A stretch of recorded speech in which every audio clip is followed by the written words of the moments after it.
Good morning, everyone. Lots going on as usual. Today's Saturday, August 23rd, 2024, and Mark Carney takes off all counter tariffs off the USA, according to the reports, et cetera, et cetera. And everyone is sick of the stupid hockey rhetoric. It's ridiculous, and we need to grow up a little bit. So that's where we'll be starting today. But it seems Trump won, and Canada is worse off now than we were a few months ago, and going into a negotiation in bad faith. And well, I've got some color on all of that to start off today.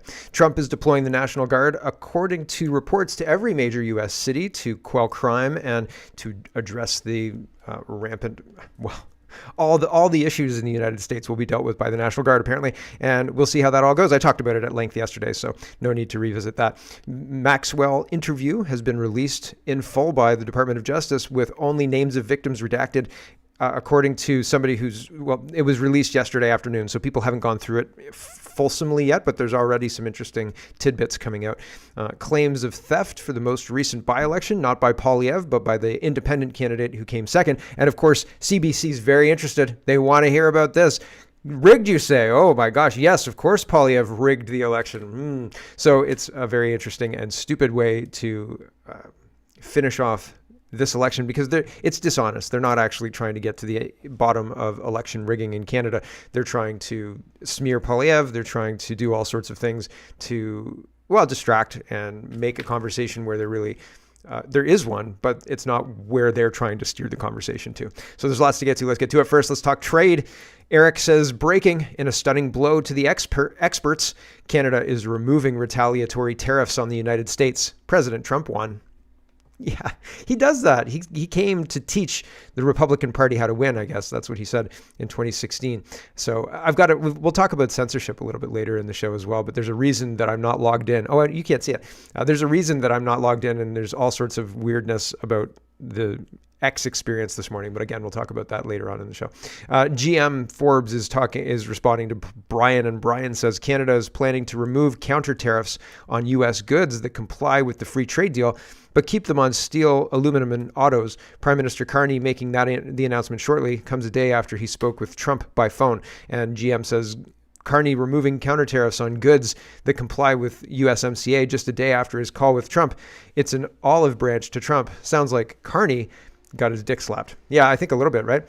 Ford is going to be angry. Yeah, I think that too. And Doug Ford's already come out saying that he's upset about the direction, and he thinks that Carney needs to do dollar for dollar tough tariffs against the United States. But it only hurts Canadian consumers. It doesn't hurt the United States. The United States isn't worried about what we're doing. They're busy doing their own thing and being quite successful at it, really. Kirk says it's not elbows down, and I can't stand the elbows rhetoric. I think that it's stupid, and I think it's a distraction. But again, people are trying to explain what's going on here, and I like Kirk's breakdown, so we'll use it. But he says it's worse than that terrible rhetoric. Let me explain the strategic mistake Canada's Liberal government made in response to tariffs. The Liberal government was trying to flex for the local uninformed voters by trying to pretend to play tough and think Canada can actually combat dollar for dollar tariffs with an economy 14 times bigger than ours. So with the tariff response, they added tariffs to goods that fall under USMCA, which is a huge mistake. Not only does that violate the trade agreement, but we also need to renegotiate this trade deal and make it even worse. And that may make it even worse for our future deal. USMCA trade compliance is what gives Canadian companies a competitive advantage in the United States, and especially during this global tariff war. That's what gives Canada a lower effective tariff rate than other countries. The Liberals almost ruined it. I've long argued and warned against it. Now the renegotiation starts from a position of bad faith, and the hope is that the U.S. can overlook this. Instead of putting our biggest trade partnership at risk, in the meantime, Canada should have cut taxes, cut red tape, and get to work trying to attract organic capital, which it has not done. Nothing will fix things until we fix ourselves first. Yeah, fundamentally, we are turning a blind eye to the bad policies that are hamstringing our economy and hamstringing our trade relationships. Justin Trudeau said, get bent to Germany when they came looking for LNG, same to Japan, right? So we're screwing ourselves, and until we stop letting our government screw ourselves, then we're going to keep having these negative outcomes, and they can blame whoever they want. Indeed, they will blame whoever they want, but it doesn't make much of a difference. I don't know why these tabs went to sleep. That's kind of annoying. Here's Mark Carney talking about all of this, and a CBC reporter says, you didn't gain anything by any of this. And Mark Carney hulks out a little bit. He starts talking about how he rejects the premise of that question. He rejects that question entirely. And then he proceeds to invent his own reality, right? CBC Watcher says, I reject reality and want you to accept this version that I've created on my own. And so here's interaction between Mark Carney and the press pool. Here we go.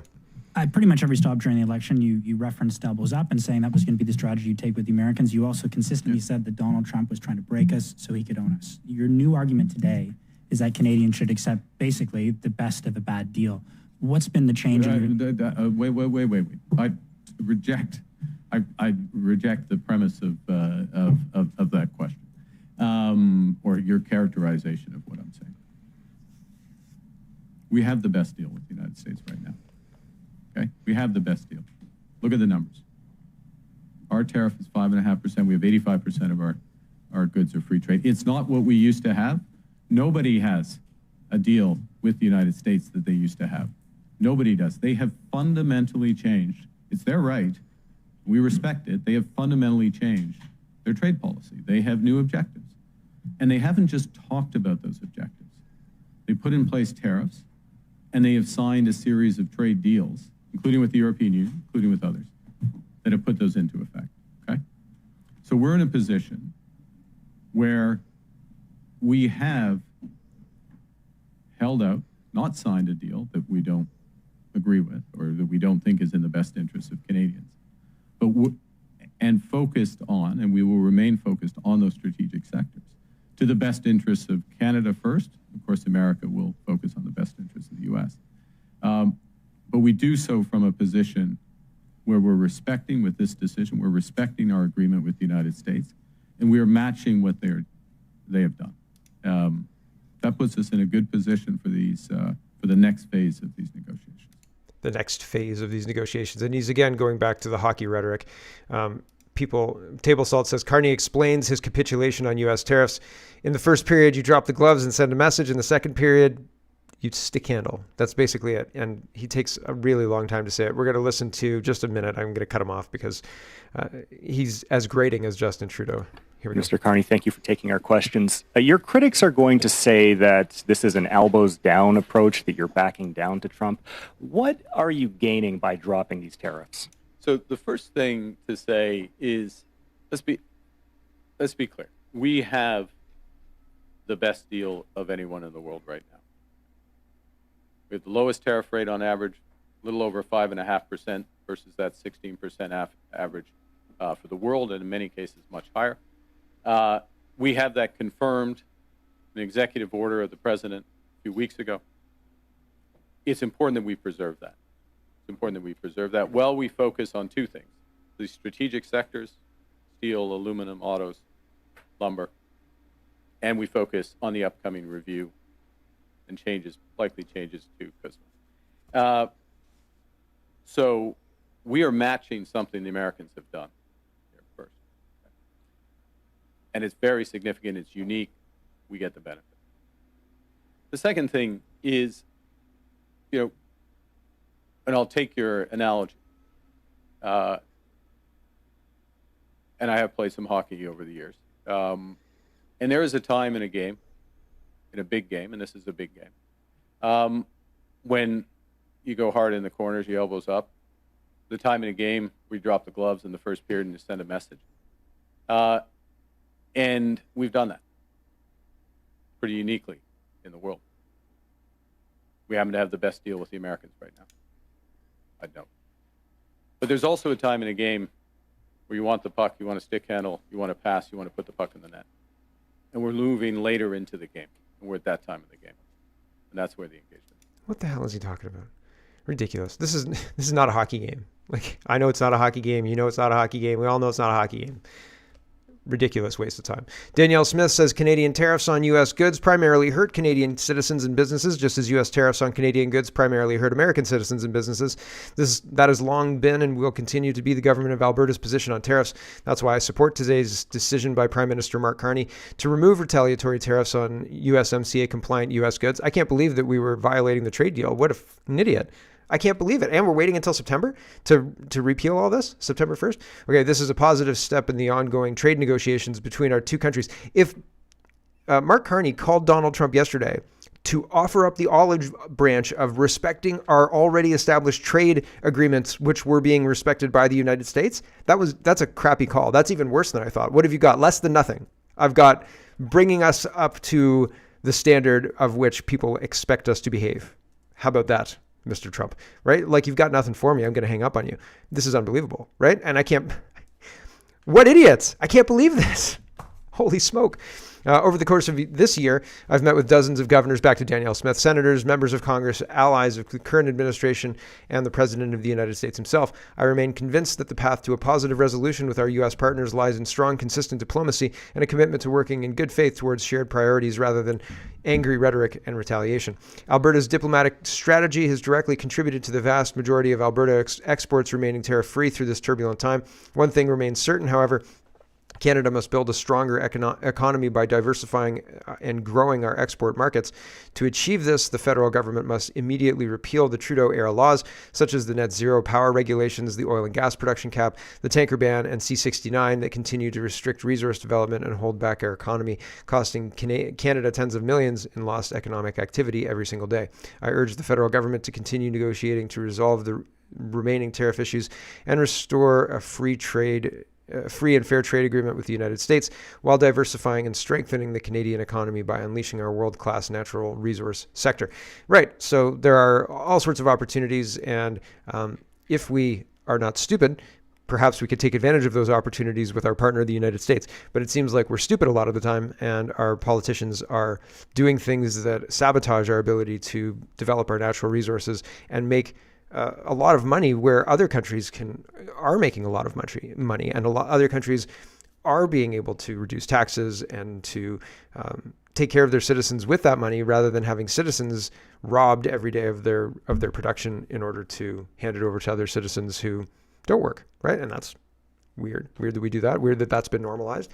Communism. Food professor is talking about this whole thing. He says most counter tariffs affecting food manufacturing and retail will be rolled back on September 1st. This is welcome news. It will provide relief for Canadian consumers, great choice for grocers, and most importantly, help keep food inflation in check. Full article below. So this is food professors writing in Substack, Agri-Food Analytics tab, lab.substack. So there you go. Information on all of that. And again, why are we waiting until September 1st? Hello, Canada. We've noticed that you're not respecting the USMCA trade agreement. Can you stop that? Oh, sure. September 1st, we'll definitely stop that. Okay. How about now? How about like today? How about yesterday? Why wait until September 1st? Coffee is still expensive. Here is Amir, and he says, pretty crazy to think that Mark Carney has the highest approval rating on record of any prime minister. Isn't that wild? And here's the ratings from best prime minister to worst. Actually, we'll go number 11 to number 1 and their ratings. Okay, Joe Clark at 32% in 1979. Kim Campbell at 53%. That much better than Joe Clark, and she got kicked to the curb.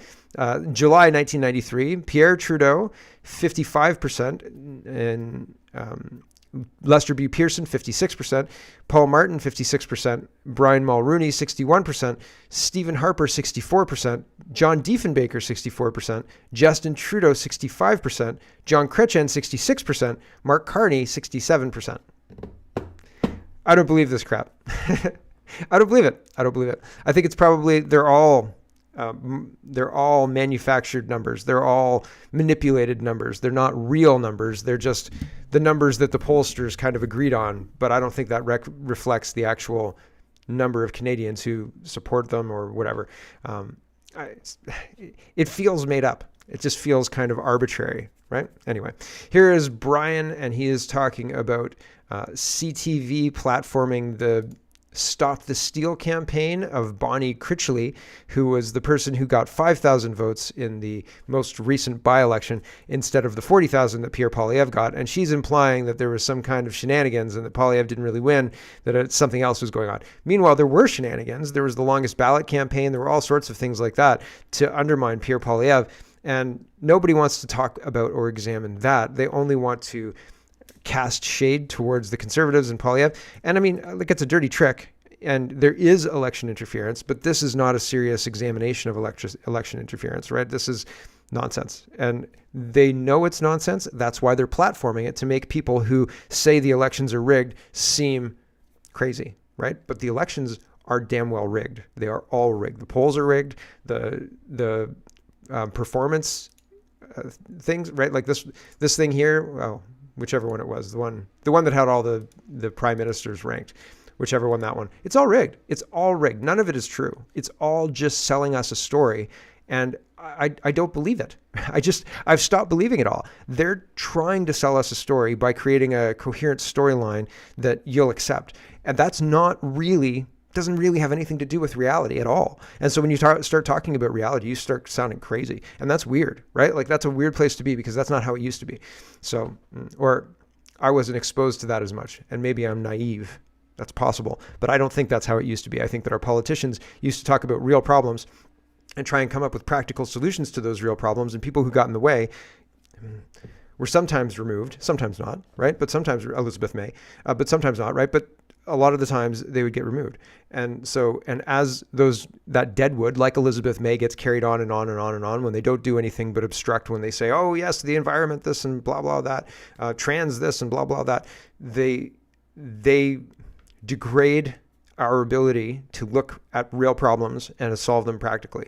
And the longer that is allowed to fester, the worse our government gets. And then you end up with 2025, when our government doesn't represent us at all. They represent Pakistan or Gaza or Ukraine or anywhere but here. And if you try and represent here, that's problematic, because you're being racist or something like that. I'm not sure. Ask Tommy Robinson. He's doing it in England and has done jail time for being a patriot. How dare he? Joe Warmington's talking about this as well. CP24 says half of Canadians would be, quote, ashamed to call Pierre Poilievre the prime minister, according to an Angus Reid poll. And Joe says, I don't believe this crap. Basically what I was just saying at length. But he says it's political propaganda. There's no way to prove half of the 2020 Angus Reid Forum Liberals surveyed in this gathering represent half the country. It's a smear job on Poilievre, which is part of the game, no question, but it doesn't make it accurate. It's a torqued poll, an incorrect headline, now used by two outlets. So it's like a rap smear, where Nancy Pelosi explained, we leaked the story, and the first outlet reports it, and then other outlets report it because of the legitimacy, and then you give that story legitimacy independently, even though you leak the details of the story, and then other outlets pick it up because you corroborate the story, right? And so it's like a rap smear, same thing. It's the same style of attack against citizens who think they're making an informed choice when in fact they aren't. Eric says Angus Reid's polling question is a defamatory leading question. It's not plausible to call it market research or political polling. It's an kidult version of sign this note if you hate Johnny from elementary school days. And so here's the survey from Angus Reid, so you can decide for yourself. We'll turn to some reasons people give to support or oppose some of the parties in the upcoming election. You've been chosen to hear about Mark Carney and the Liberals. Which of the following statement comes closest to your own view on why people should vote Liberal in the next election, even if none is exactly right? Pierre Poilievre is a radical extremist who would risk the rights of Canadians. We cannot let him win and become prime minister. The only way to stop them is to vote for Mark Carney and the Liberals. They're the only ones high enough in the polls to stop the Conservatives. Pierre Poilievre would bow down to Trump and let him walk all over Canada. He wants to privatize our healthcare system to be more like for-profit American care. He wants you to pay for healthcare. We have to stop him at any cost. The Liberals are the best place to challenge him. Mark Carney is the best guy to stand up to Trump. Wow. Well, you'll hear about Mark Carney and the Liberals. Here's two things about Pierre Poilievre and how bad he is. Weird, right? Isn't that weird? This is leading. It's propaganda. It's not based in reality. Why are they allowed to do this? And the government has paid off Angus Reid to the tune of hundreds of thousands of dollars, if not more, right? And so how does that come into it? It's pretty crazy stuff. I've been talking about AI and how AI is not at all what you think it is. Most people think AI is very smart because most people don't know a lot about a lot of topics. And so when they go into the AI, they don't know a lot about the topic. And then the AI gives them an answer that sounds pretty plausible. You're like, oh yeah, okay, great. Thanks, AI. I'm sure you've checked this. I'm sure you've searched the internet to make sure that what you're telling me is not complete horseshit, right? And that's not true. Oftentimes it just makes crap up. It just makes things up that aren't true whatsoever. And one example that I've used is a WordPress plugin. So if I know how to create WordPress plugins, and I know how to design them, and I know how to deploy them. I know how to, make them and make them do crazy things with WordPress. And so I was trying to do one that mimicked the Reddit up, down arrow thing for a WordPress website, because that, believe it or not, that doesn't exist. You can't just Redditize your WordPress blog, which is weird because you think people would want to spin up their own Reddits. Anyway, regardless of all of that, I thought I'll just keep it self-contained into a self-contained post. And so I'm not dealing with the whole website and the logic dealing with the whole website upvote and downvotes. I'm just dealing with the list in this post, this list, upvote, downvotes. People can vote once, so on and so forth. I was creating this thing. And the AI would get lost. It would rewrite the code from scratch when I wanted to make a little change. It would not understand what the function PHP file that I uploaded that it wrote was trying to do. And so it would cut out a bunch of the features and then give me a function PHP file that would break the extension, all sorts of crazy stuff. And then the less I relied on AI, the more I just asked it to do snippets of code, the more success I had. But at the same time, what's it's dumb. It's not doing, it can't manage all of the threads that even a medium, I mean, I wouldn't even say I'm medium good. Like I'm a passable programmer, but like I'm managing multiple threads in this app and, blah, blah, blah, blah. The AI can't do that, but it should be able to do that. So why can't it, right? Another example is a young adult novel, mystery novel, young adult, 10 chapter, 12 chapter, something like that. That's, looking for the person who stole this thing. And so the AI gets lost. It forgets which characters are which. It forgets there's a character in it that's non-corporeal. So like it's like a ghost that comes back and like helps solve the mystery, but whatever. And it forgot that it was non-corporeal and like brought the person back to life and had the person interacting with the main character like halfway through the book. And I was like, what?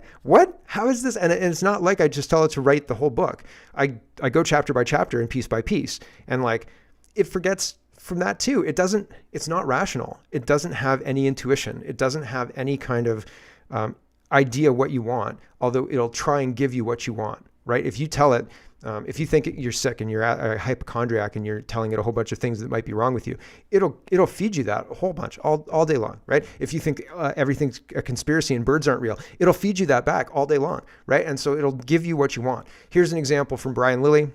He's noticing too, and I had another example, but I couldn't verify it, and I didn't want to type it into the thing because I was concerned that it would flag something or whatever. But I'll explain what it was in just a second. It had to do with murder. But Brian Lilly says, "This is why you need to be careful relying on AI without knowing about a topic." This is a screenshot from ChatGPT this morning. So Brian Lilly said, "What are Mark Carney's accomplishments as prime minister?" And ChatGPT says, "Sorry, Mark Carney was never prime minister. He is a well-known economist and served the government of the Bank of England from 2013 to 2022. If you're interested in his accomplishments in that role or as a financial policymaker, I can provide information on that. Never been prime minister, hasn't done anything of note," right? So it doesn't know.